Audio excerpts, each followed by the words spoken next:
50 years ago this weekend, Ontario's capital city experienced one of its most memorable elections. The new mayor was a professor at what was then called Ryerson Polytechnic Institute. He got elected on an anti-establishment, pro-reform platform. 50 years later, that man is still deeply engaged in the big issues of the day and is still called upon by governments to solve problems. Has the city turned out the way he had hoped? Let's find out. We welcome back to our studio the winner of that 1972 election. There's David Crombie. Hello, Your Worship. Great to have you back. Nice to see you, Stephen. Good to be here. I want to start by looking back at that night 50 years ago. Okay. Number one, did you know you were going to win? We did. By that time, 2 weeks earlier, we did surprise ourselves when we had polls that were just coming on in those days, and there we were. We were not to win. There was no doubt about it. What's the strongest memory you have of election night? I was with Harold Town, the artist. He was a great friend of my mom's and the family, and we were watching the returns come in, and we'd run on one of the things was neighborhoods, the importance of neighborhoods. And the first two to come in didn't support me. And Harold turns to me and said, well, there's two neighborhoods I'm not going to save, right? Well, let's just remind everybody how it turned out that night, because it wasn't that close in the end. Sheldon, let's bring the graphic up. Here was the race for mayor. David Crombie got 43% of the votes on election night. Tony O'Donoghue, who was another city councillor, got 30%, and David Rotenberg, another city councillor, got just 18%. And there were some other notable winners that night, and let's just go through some of the names here. Art Eggleton won in Trinity Bellwoods in Little Italy, and Colin Vaughan, the future political specialist for City TV, won in the Annex in Yorkville. And John Sewell, a former mayor, he also won on council, Regent Park in Riverdale. Ann Johnston, a future candidate for mayor, won that night in Forest Hill in North Toronto. David Smith, a future Liberal cabinet minister, actually, and senator, won that night. Who was the mayor of North York? Mel Lastman, he won that night. And in one of the very few elections that he actually ran in, Paul Godfrey won on the Board of Control of North York that night. And of course, he'd go on to become Metropolitan Toronto chairman and ran the Blue Jays and ran Post Media and. Right. Anyways, why do you think you won? I think probably it was a beginning of what we called reform in those days. And what the language and the interests and the causes that we espoused were for a new generation of Torontonians, basically. Don't forget all those people you just named off, Steve. You forgot Bill Kilbourne, great history professor at the York University. We were all, or most of us, in late 20s and 30s. So it was a young, very young crowd. And we were talking about a new kind of Toronto that was already happening. So what in a sense we did was give voice to what people were seeing around them, with the change in the population, the need for how do we deal with the automobile in this world. The issues, by the way, were not so terribly different from today. The more things change. How do we get better and more affordable housing, et cetera? Right on. I'm going to show a picture of you. This is you in City Council chambers. Go ahead, Sheldon. Let's bring this one up. And you want to talk about a group that's in 20s. You're 36 years old, and you become the mayor of Toronto. Was there any part of you that wondered whether you were too young for the job? No. Sounds arrogant. Sounds confident. It was confident. First of all, I had taught at Ryerson, and because of my students, I ventured into teaching what was then called urban affairs, which was a brand new thing. So I had a lot of experience in the theory of things, and I used in those days. I used my students and all the municipal elections. That was their stuff, and a way that they learned. So I had a lot of experience for a young guy. Well, let me push back on that a little bit. And again, Sheldon, let's bring the next picture up. Here's Mr. Crombie in front of his election posters, and you say you had a lot of experience. You had 3 years' experience on council, which was a lot less than your two challengers. This is true, but I had spent the previous 5 years, since 1966, I'd spent it organizing a municipal political party called CIVAC. And that was a door through which a lot of people who are interested in the future of the city went. So I was not unknown to City Council, and I was not unknown to City Hall, and I certainly had a lot of time and energy spent on, ask my wife, surely, just kidding, at City Hall. So that's in the sense why, yes, I didn't have a lot of experience being mayor or even on City Council, but in some ways, what I didn't know was more helpful because we had to make some decisions, and some of those decisions were quite strong and quite sturdy. And you have to have a level or a degree.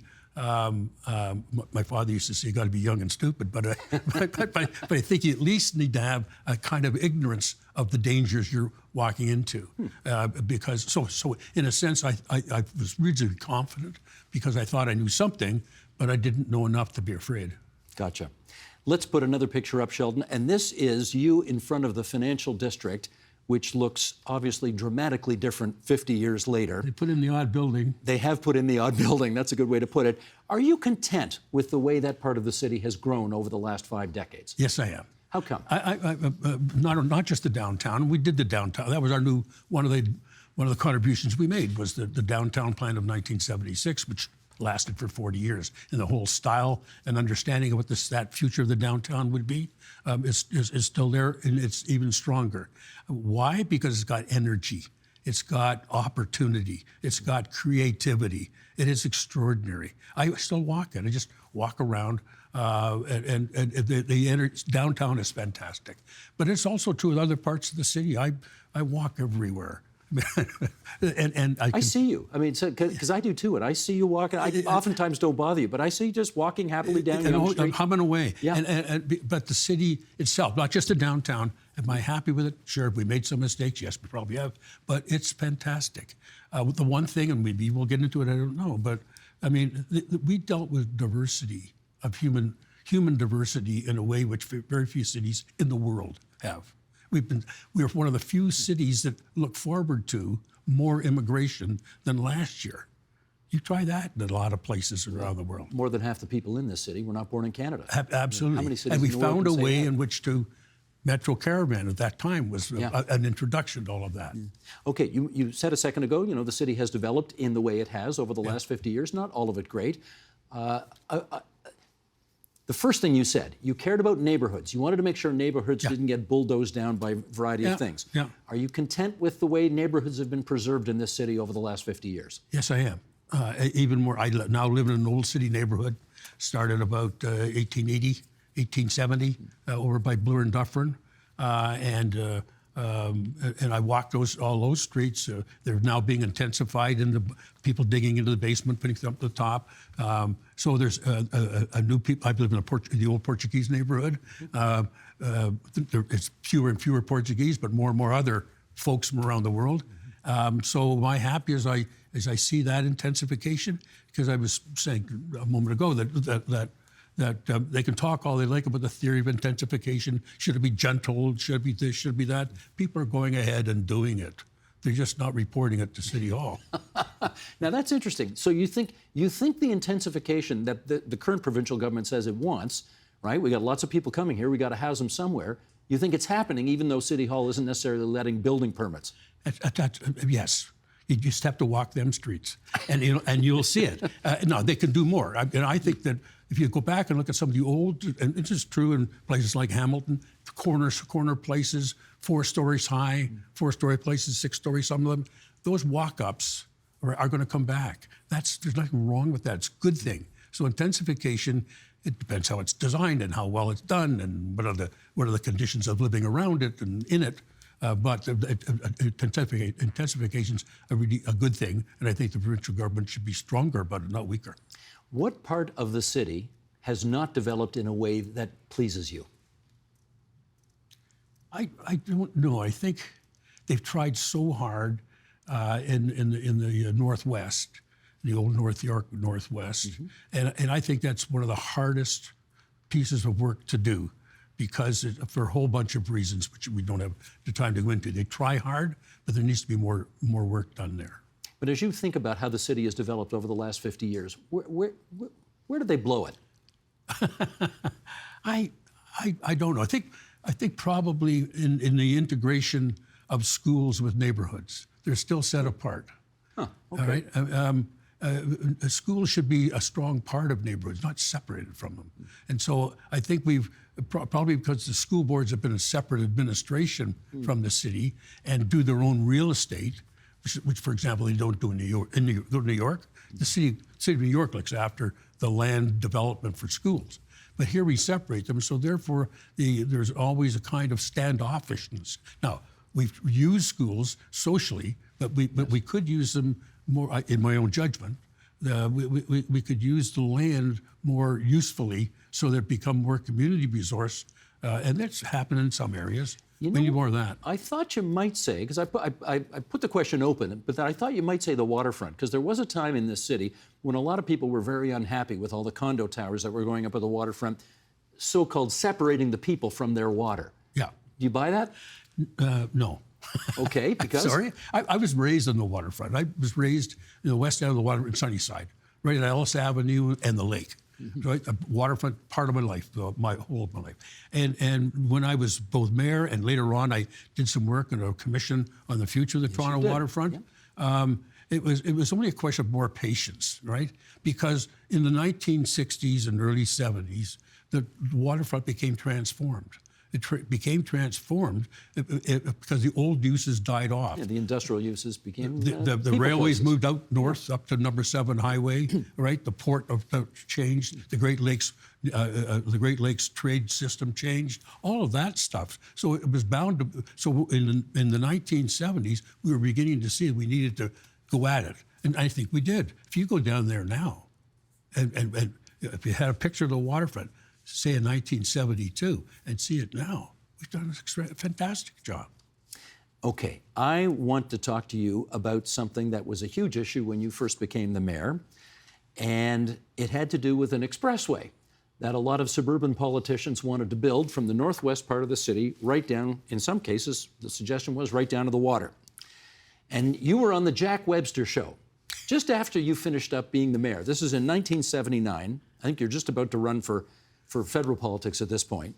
And Jack Webster, who was this crusty Scotsman from British Columbia, he wanted to go at you on the Spadina Expressway. Yes. The clip, please, Sheldon. Let's watch. You left a few unfinished freeways sticking around the city. Well, and unfinished they'll remain. And that's your monument. That's right. You're going to leave that big freeway sticking up in the air forever doing nothing. Doing nothing, I hope. Certainly not coming down any further. Expressways hurt cities. How come you can be a conservative if you're not in favor of massive development for everything at all times? Because good conservatives are in favor of development that makes sense in terms of change, and makes sense in terms of people's lives. He had a way, eh, Jack Webster? He was wonderful. You didn't really what he believed himself. You know, he was wonderful. He just came at you. Was it still 50 years later wise not to build the Spadina Expressway? Oh, God, the not building the Spadina Expressway was transforming for the city. Bear in mind, and people always forgot that, they think it was one sort of single highway. 3 highways were planned for the city. The Lake Shore, which was to come in from the far end of Scotland down to the waterfront, right? And to connect with the Gardiner. That was the Lake Shore. The second one was the Crosstown, yes. Right? Which hacked through Rosedale and the annex. And then it was to be lined up with the Spadina coming north. They knocked out the expressway on the waterfront. They knocked out the Crosstown. And so the one down from Spadina had nowhere to go other than to dump all the traffic into the annex. So to me, it was not even a thing worth thinking about. It shouldn't have been built. But what it did do was 2 things, in my judgment. It allowed Toronto to be one of the early cities to say, how do we begin now? Not to get rid of the automobile, it's a wonderful invention, but how to discipline it so that you can live it within a city. And if the second thing was, I mean, I think the wisdom was so strong, I'll put that badly, the wisdom came to Bill Davis, too. Now, Bill Davis was a conservative premier. He stopped the Spadina Expressway in 1971, and he had a line, and he said, if a city was meant for cars, that's one thing. If the city was meant for people, that's another. The city's meant for people, and the Spadina is the place to stop. I forgot, I muddled his phrase. Okay, Dalton Camp wrote it for him. I know that. And he said, Mr. Speaker, if we want to build cities for cars, the Spadina Expressway is a great place to start. Right. If we want to build cities for people, the Spadina Expressway is a great place to stop. And he was dead right, because it was an historic thing to do, even today. I mean, I used to say in those days, people love their car. If they could, they'd park it beside their bed, you know, but they're not allowed to do that. But slowly what is happening, we are beginning to understand that there's more discipline required. The car is a wonderful thing. It's not the only thing. And certainly when you're building a city of densification, you've got to, we don't have parking requirements anymore like we used to. We're slowly saying, no, you can't do that. Had Bill Davis not intervened and stopped the Spadina Expressway from being built, in other words, had they built that expressway, how would the city be different? Well, there would have been an expressway right down through the annex and south of Bloor. All that area, if you go to Bloor Avenue Road and all that area, that would have been an expressway. If you go to around Express, it's not just the road itself, it creates dead space beside it. So what would it have done to those neighborhoods? They would have wiped them out. And not only that, it would have been a message to everybody else to say, gee, if the car requires it, just get rid of the neighborhood. Okay, David Crombie, I'm going to put you on the spot here. You ready? Yes, sir. You've dealt with every premier of Ontario from John Robarts to Doug Ford. Yes. Whose policies do you think were the best for Toronto? I'm going to try and give you a really good answer. But I think if I was going to be, right about it, the era from Leslie Frost to John Robarts. So 50s and 60s. To Bill Davis. 70s. Right. Take those 40 years, transformed not only the province of Ontario, transformed the city of Toronto. They all took an interest, those three for sure, all took an interest in the city in two ways. They knew that everybody else hated Toronto. So whatever good you were going to do, you had to make sure people didn't understand it was really because you liked Toronto. So Bill Davis, for example, always talked about the virtues of Brampton every time he did something for Toronto. What it did do, though, because they took an interest, the mayors and councils of the day knew that they had the province at their back, that the province would support them if it was going to be progressive. You look at the stuff that Davis did in housing, look at the stuff that Robarts did on housing, and the Waterfront. I mean, they took an interest in the city. And so I think those three, and they were all conservatives, I might add, I'm saying this for Queen's Park right these days, right? Their job is to love and help the city, not ruin it. All Tories and none from Toronto. None of them from Toronto. And yet had a vision for the city. They all did. They loved the city. I knew Frost a little more than I should have because I worked with my brother, but yeah. So I would pick those three. Some others did some really good work and so on. But those 40 years transformed the city of Toronto. It took it from an interesting, quiet little wee place, very boring.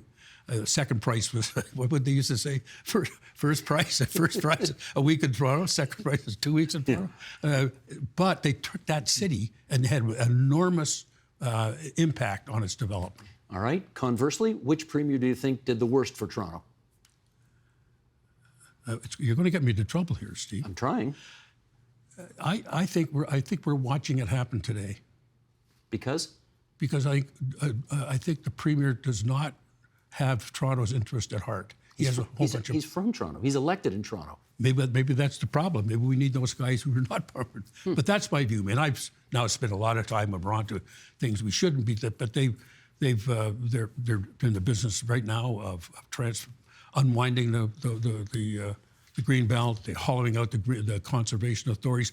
The conservation authorities and the Planning Act and the Conservation Act were both born in 1946, right? By a conservative government. Julian Porter's father, right, brought in the Planning Act and the Conservation Act, Conservation Authorities Act, in the same year, because they understood that urban planning is also environmental planning. They're not enemies. They got to be brought together. The current government does not understand that. You were the mayor. You didn't have so-called strong mayor powers. You were one vote out of many on council. John Tory's going to have significant strong mayor powers to the point where he only needs 8 other councillors with him. He can get something passed with only 8 votes. Wouldn't you have loved that? No, because they're bound to make bad decisions, because then you're only talking to one another. You're only talking to the people who agree with you. If you want to spend your time talking to only the people who agree with you, you will not come to the right decision, because you're not some kind of magical person, right? You really depend on the dialogue. I mean, I'm a secular Quaker, I guess, but you depend on the dialogue to arrive at what's the golden middle here, because that becomes the new truth for people.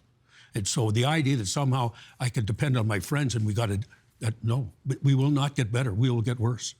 Could you give an example of how that would happen? Because certainly this is being pitched to us as there's too much NIMBYism at City Hall, and we need the mayor and only a third of council to be able to get stuff built, otherwise it won't. It's outrageous. I mean, first of all, if there's one tenet that defines democracy different than any other system, it's called majority government. And somehow the idea that you can get rid of it and say, trust me, is bizarre. I mean, but the mayor has used those very words. I know that. And I know John Tory. John Tory, I ran 3 mayoralty campaigns, and he was my campaign manager for the third one when he was a law student. All right? So I'm speaking, I feel bad about it, but it was the wrong decision and hurtful. If you're going to end up, no, I think he's better than maybe what he's saying right now, because what he might be able to do is talk to the people on the other side. He's not bad at that. But the idea that the provincial government's idea, that somehow you can have a third of the council agree, and that Bob's your uncle, that's all you're done. You're doing 2 things. You're breaking the basic tenet of a democratic system. But more than that, it's disastrous, because you're not going to be able to inform yourself about other people's views other than the ones that you hold. The guy that he was the bane of my life was John Sewell. But he's what we used to call good trouble. He succeeded you as mayor. Yeah, he did, yeah. But he was a pain in the neck on a regular basis, but he was at least half right. so out of that dialogue and discussion, the real Toronto will emerge. If you only talk to a part of Toronto, you're only going to get part of it. He's still getting thrown out of meetings, eh? Did you see that the other day? I know, he's wonderful. Okay. We've got a minute and change left here. Let me try this. You're 86 years old now. Yes, sir. You have seen a lot. You have been in municipal politics as mayor. You have been in federal politics as a cabinet minister in Brian Mulroney's government. You've done a lot with different provincial governments over the years. At what level of government do you think, let's talk to the people who are thinking about running for office but think, I don't know, politics is so toxic these days, maybe I don't know if I want to get in. What level of government can you really make a difference at? Local, by a country mile. It's not even close.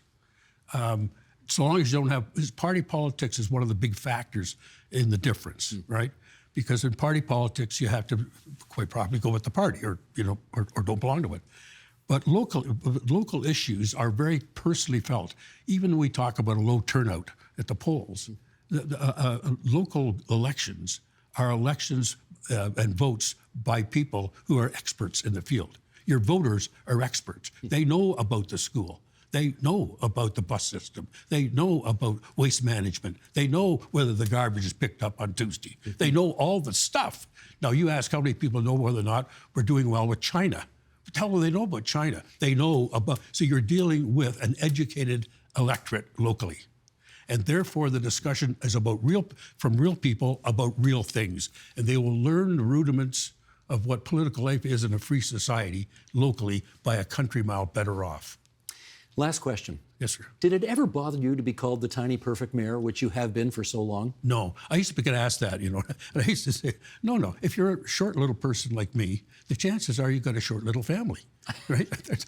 So I used to go to family reunions. I was the tallest Crombie in years, right? So I used to go to family reunions and lurch around. Well, as I say to you every time you come onto this program, which I'm thrilled that you're still doing, keep on keeping on, David Crombie. Thank you, sir. Great to have you here. The Agenda with Steve Paikin is made possible through generous philanthropic contributions from viewers like you. Thank you for supporting TVO's journalism.